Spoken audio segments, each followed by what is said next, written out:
مسند احمد بن حنبل کی حدیث نمبر ہے 8024۔ حضرت سیدنا ابو ہریرہ رضی اللہ تعالی عنہ بیان فرماتے ہیں ان رسول اللہ صلی اللہ علیہ وآلہ وسلم قال، رسول اللہ صلی اللہ علیہ وآلہ وسلم نے ارشاد فرمایا، حل ترون قبلتی ہا ہونا۔ صحابہ سے آپ علیہ الصلوۃ والتسلیم ارشاد فرما رہے ہیں، تم کیا سمجھتے ہو کہ میں نماز میں صرف قبلے کی طرف متوجہ ہوتا ہوں؟ فواللہ ما یخفی علی خشوعکم ولا رکوعکم انی لاراکم من وراء ظہری۔ اللہ تعالیٰ کی قسم ہے، نہ مجھ سے تمہارا خشوع چھپا ہوا ہے، نہ تمہارا رکوع مجھ سے چھپا ہوا ہے، میں تو تمہیں اپنی پیٹھ پیچھے بھی دیکھتا ہوں۔ اب اس کے بہت سارے جو ہیں علماء نے اس کے نکات بیان کیے۔ پہلا تو یہ معاملہ ہے کہ امام اور نمازیوں کا ایک رشتہ ہے کہ امام اپنے نمازیوں کا خیال رکھے، ان کی تعلیم و تربیت کا اہتمام کرے، جو کہ رسول اللہ صلی اللہ علیہ وسلم کا طریقہ ہے۔ پہلا معاملہ تو ہمارے اعتبار سے یہ ہے کہ امام کی یہ ذمہ داری ہے کہ اپنے نمازیوں کی تربیت کا اہتمام کرے۔ دوسرا، اللہ کے نبی صلی اللہ علیہ وآلہ وسلم نے رکوع کا خاص طور پہ ذکر کیا کہ رکوع میں اکثر لوگ کوتاہی کرتے ہیں، رکوع صحیح طرح نہیں کرتے۔ خشوع کا اس لیے ذکر کیا کہ نماز کی ایک روح ہے، ایک نماز کا ظاہر ہے کہ اکثر لوگ نماز کے ظاہری ارکان کو تو صحیح ادا کریں گے، لیکن جو نماز کی روح ہے وہ اسے ادا نہیں کر پاتے۔ تو رسول اللہ صلی اللہ علیہ وسلم نے ان دو کا ذکر اس لیے کیا کہ تاکہ تم نماز کے ارکان کو بھی صحیح ادا کرو اور نماز کی روح کا بھی خیال رکھو کہ نماز کی روح کیا ہے، وہ ہے خشوع، کہ جس نماز میں خشوع نہ ہو تو اوپر نیچے ہونے کا معاملہ ہی رہے گا نا، پھر رکوع اور سجدہ تو نہ ہوا، پھر تو وہ ظاہری ارکان ہوئے، جو نماز کی اصل روح ہے وہ ہم نے پوری نہیں ہونے دی یا ہم نے اس کو حاصل نہیں کیا، خشوع کا اہتمام نہیں کیا۔ تیسرا معاملہ، اللہ کے نبی صلی اللہ علیہ وآلہ وسلم کا مقام و مرتبہ اس سے معلوم ہوتا ہے کہ آپ نے اپنے پیچھے کھڑے ہونے والوں کو یہ بات بتا دی کہ یہ نہ سمجھنا کہ میں صرف آگے ہی دیکھ رہا ہوں، یہ نہ سمجھنا کہ صرف آگے ہی دیکھ رہا ہوں، میرا چہرہ آگے ہے تو مجھے آگے کا پتہ ہوگا، نہیں، میں آگے ہوتے ہوئے بھی تمہارے خشوع کی کیفیت سے بھی واقف ہو اور تمہارا رکوع بھی مجھ سے چھپا ہوا نہیں۔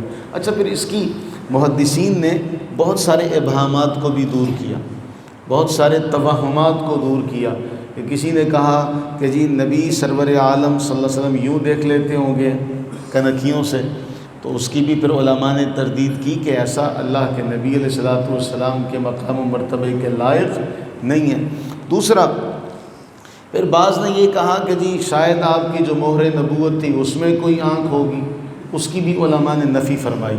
اصل معاملہ اور مسئلہ یہ ہے، اللہ تعالیٰ نے یہ بطور معجزہ نبی سرور عالم صلی اللہ علیہ وسلم کو طاقت اور قوت عطا فرمائی تھی کہ جیسے ہم سامنے آنکھوں سے دیکھتے ہیں، رسول اللہ صلی اللہ علیہ وسلم اس طرح پیچھے بھی دیکھتے تھے، یعنی سامنے کا منظر تو یعنی رب تعالیٰ اتنا قادر ہے کہ آپ کو اگر جس طرح آنکھوں سے جس طرح ایک حدیث میں آتا ہے، ہم نے پڑھی ہے کئی بار، کہ رسول اللہ صلی اللہ علیہ وسلم نے ارشاد فرمایا کہ تم قیامت میں اللہ کے حضور سر کے بل چلو گے، تو حیران ہوئے کہ یا رسول اللہ صلی اللہ علیہ وسلم سر کے بل کیسے چلا جائے گا؟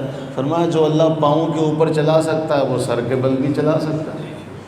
تو ہمیں ان آنکھوں سے دیکھنے کی طاقت اور قوت تو اللہ نے عطا فرمائی ہے، تو اللہ تعالیٰ جل وعلا قادر ہے کہ بغیر آنکھوں کے بھی دیکھنے کی طاقت دے دے، اور اس نے محبوب کریم علیہ الصلوۃ والسلام کو یہ طاقت اور قوت عطا فرمائی۔ اسی لیے اللہ کے نبی علیہ السلام نے اپنے پیچھے کھڑے ہونے والوں کو خبردار کیا کہ کہیں تمہارے ذہن میں یہ بات آئے کہ تمہیں تو صرف آگے نظر آتا ہے، میرے بارے میں کہیں یہ خیال نہ کر لینا میں آگے بھی کھڑا ہوا ہوں تو میں پیچھے بھی تمہیں دیکھ رہا ہوں تمہارا. اچھا پھر رکوع تو وہ شے ہے جو نظر آ جاتا ہے، لیکن خشوع تو آج تک کسی نے کسی کا نہیں دیکھا نا.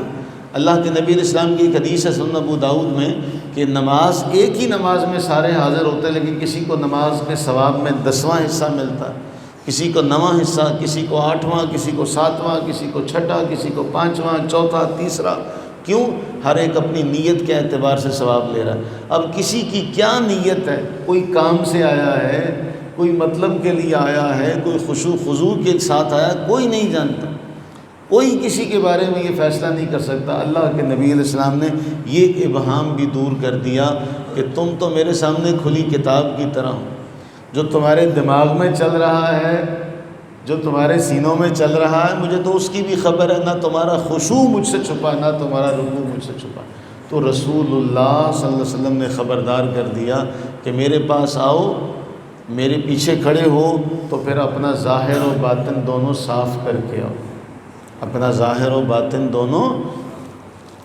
اچھا پھر باہر طور کچھ لوگوں کا معاملہ کچھ عجیب سا ہوتا ہے کہ جی یہ ایسا اگر ہوتا ہو تو یہ تو حضور نے صرف ویسے ہی کہہ دیا ہوگا. اس لیے کہ ایک مرتبہ ایسا ہوا کہ آپ علیہ الصلوۃ والتسلیم کے پیچھے کسی صحابی نے، یاد ہے ہم نے یہ حدیث بھی پڑھی ہے، اس نے کہا حمدن کثیرن طیبا مبارکن فی. تو رسول اللہ صلی اللہ علیہ وسلم نے پیچھے مڑ کے سوال کیا تم میں سے یہ کلمات کس نے کہے تھے؟ تو انہوں نے عرض کی جی میں نے کہے تھے. تو آپ نے فرمایا میں نے 30 سے زیادہ فرشتوں کو دیکھا کہ اس کا ثواب لکھنے کے لیے لپک رہے ہیں، ایک دوسرے سے آگے بڑھ رہے ہیں. تو وہ کہتے ہیں جی اگر حضور پیچھے بھی دیکھتے ہوں تو حضور نے یہ سوال کیوں کیا؟ اچھا اتنے کم عقل ہیں کہ ہر مرتبہ سوال کا پوچھنا کم علمی کی دلیل تو نہیں ہوتا. بارہا حدیث پاک میں آیا کہ جب فرشتے فجر کی نماز میں، عصر کی نماز میں جب اللہ کے حضور حاضر ہوتے ہیں تو اللہ تعالیٰ فرشتوں سے سوال فرماتا ہے کہ میرے بندے کیا کر رہے تھے؟ وہاں بھی یہ کہہ دو، وہاں بھی یہ کہہ دو کہ جی اللہ کو علم نہیں ہے، اس لیے اللہ تعالیٰ یہ سوال کر رہا ہے فرشتوں سے کہ کیا کر رہے تھے میرے بندے بتاؤ. تو اللہ تعالیٰ فرشتوں سے اس لیے پوچھ رہا ہے کہ تاکہ فرشتوں کی ڈیوٹی پوری ہو جائے اور ہمیں لوگوں تک بات پہنچ جائے حدیث کے ذریعے سے. تو رسول اللہ صلی اللہ علیہ وسلم نے سوال اس لیے کیا کہ تاکہ باقی سب کو بھی اس جملے کی فضیلت کا پتہ چل جائے اور باقی سارے بھی جان لیں. اچھا جو فرشتوں کو بھی دیکھ رہا ہے، فرشتوں کی تعداد کو بھی دیکھ رہا ہے، ان کے عمل کو بھی دیکھ رہا ہے، اس کو یہ نہیں پتہ ہوگا کہ پیچھے کس نے کہا ہے. اور جن کا اتنا ساتھ ہو تو آپ جانتے ہیں نا کہ جن کا آپس میں تعلق ہو تو اس کو پتہ ہوتا ہے یہ آواز کس کی ہے، آواز سے جان لیتے کہ نہیں جان لیتے. تو رسول اللہ صلی اللہ علیہ وسلم کے پوچھنے کا مقصد حکمت ہے کہ باقی سب کو بھی پتہ چل جائے کہ نماز میں رکوع کے بعد حمدن کثیرن طیبا مبارکن فی کہنے کی حکمت اور فضیلت کیا ہے اور اس کا آغاز کون کر رہا، اس کو بتا کون رہا. تو یاد رہے اصل معاملہ ہے رسول اللہ صلی اللہ علیہ وسلم کی محبت کا. اللہ تعالی ہمیں ایسی محبت عطا فرمائے کہ ہم اس محبت میں ڈوب جائیں. محبت کی تعریف اللہ کے نبی نے خود بیان کی. پھر محبت جو ہے وہ انسان کو اندھا اور بہرا کر دیتی ہے، وہ نہ عیب دیکھتا ہے نہ عیب سنتا ہے.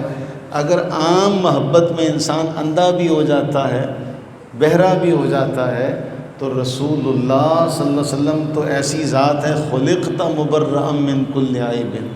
حسان ابن ثابت نے کیا کہا تھا کہ اللہ نے آپ کو ہر عیب سے بری پیدا کی. تو جو ہے ہی بے عیب اس کی محبت میں جب ڈوبیں گے تو پھر جب کوئی بات کرے گا تو ہم اس کو بھی حضور کی محبت میں ڈوبنے کی صلاح دیں گے اور اس کو بھی وہ نشہ پلانے کی کوشش کریں گے کہ تو بھی میرے یار کی محبت میں، میرے محبوب کی محبت میں تو بھی ڈوب جائے. اللہ سے دعا کریں کہ اللہ تعالی ہمیں ہماری نسلوں کو رسول اللہ صلی اللہ علیہ وآلہ وسلم کی پکی سچی سچی محبت عطا فرمائے. آمین ثم آمین.